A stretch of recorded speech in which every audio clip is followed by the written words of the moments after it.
What is going on? Welcome back, everybody, to the Off the Mic Sports Network and our continuing series of team previews or division previews in the NFL, with the NFL season just a week away.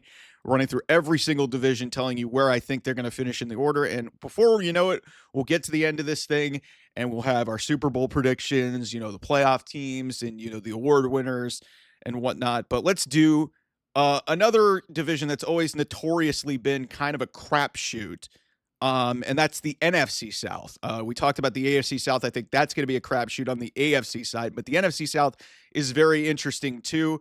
The one thing that I can definitively tell you that I am very confident in this division is that the New Orleans Saints are going to be awful. They are in the running with my Cleveland Browns to be the worst team in professional football this year. They just named Spencer Rattler their starting quarterback. God bless Spencer Rattler.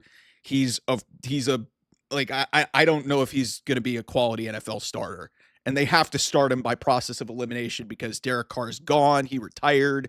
They've got Tyler Shuck, a second round draft pick, who's like 26 years old already, spent a million years in college, and they've got a new head coach in Kellen Moore, and this could be a mess for the New Orleans Saints this year. And some people are saying, maybe they're trying to tank for Arch Manning. Arch Manning may not come out this year, so I can definitively tell you. Spoiler alert before we get to the bottom of the division, the Saints are finishing last in this division. I'd be stunned if they finish any higher.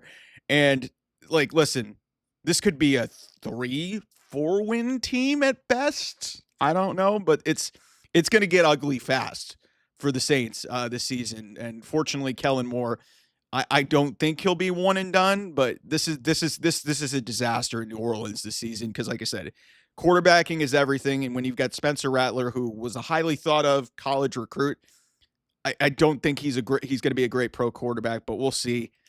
They're clearly gearing for the future, and this is going to be a mess of a season for them. Going to the top of the division, I'm going with the Tampa Bay Bucs and my guy, who I'm starting to miss more and more as a Cleveland Browns fan, Baker Mayfield. Baker has turned into it's really, I've said this consistently on this channel when I talk about the Browns. The Browns were right to move off of him. It was not working. And he needed to change the scenery. And he had to go to Carolina and then to the Rams before ultimately getting his opportunity with the Bucs. And now he's going to have a new coordinator again. And because Liam Cohen went to go be the head coach of the Jags. And we'll see how this works out. One thing holding them back is Todd Bowles, their head coach. But no matter what happens, they seem to overcome.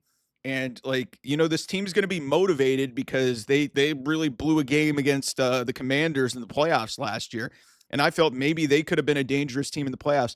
Mike Evans, the history-making future Hall of Fame wide receiver. Chris Godwin's going to come back at some point.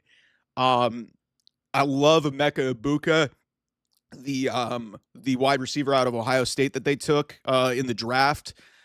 This team is going to be great. I think that this is Baker's going to have another great season. He's going to be a gunslinger. He'll probably turn it over a bunch, but that's who he is. But he's continued to just impress the hell out of me of how much he has grown up since, how badly it ended in Cleveland. I mean, he's won over Colin Cowherd, who was one of his biggest detractors in the sporting profession, who was ripping him apart when he got taken number 1 overall by the Browns in 2018. Like I said, he's making me miss him more and more. That being said, I think the Browns were right to move off of him, but like I said, it doesn't feel any better when he continues to perform at the level that he has. And I think the Bucs are going to win the division in big part because of Baker Mayfield. I go with the Falcons in second here. I love Michael Penix. They've got a bunch of weapons on that team. Drake London, Kyle Pitts, they got dudes on that team. Bijan Robinson. We'll have to see, how year 2 goes for Raheem Morris. They spent a little bit too much time dicking around with the quarterback position and Kirk Cousins, but this is Michael Penix's team right now. And we'll see in his first full year of starting. He looked fine. He started only a couple games at the end of last season, but I think Tampa's a better team. That being said, this is going to be an interesting fight at the top of the division. And you know what? I don't know if they're going to, how many games they're going to win. In the third, I've got the Carolina Panthers. But I am very optimistic about this team. Yes, they trade away Adam Thielen um, to Minnesota, but I like what I've seen from Bryce Young, man. Like I really thought that he handled a lot of that he handled a lot of the adversity that he faced after getting benched early on in the season, and I think Dave Canales handled this really well, and it's turned out to be a pretty decent situation. I mean, their ownership is terrible, but I think they might have the right head coach. They drafted Tetero McMillan in the first round out of Arizona, who's going to be a freak of nature in football in the NFL this year. And yeah, look, I'm optimistic on this team. I'm not going to go as far as to say that they're going to win this division because I think Tampa and Atlanta are better. But if things break their way, I think this could be a kind of a breakthrough type of season for Bryce Young.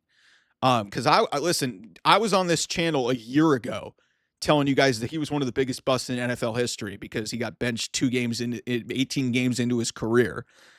And to see the way that he responded, and I saw some of the stuff that he's done in the preseason, he's impressed me, man. Like he's processing things better. The size really isn't affecting him as much.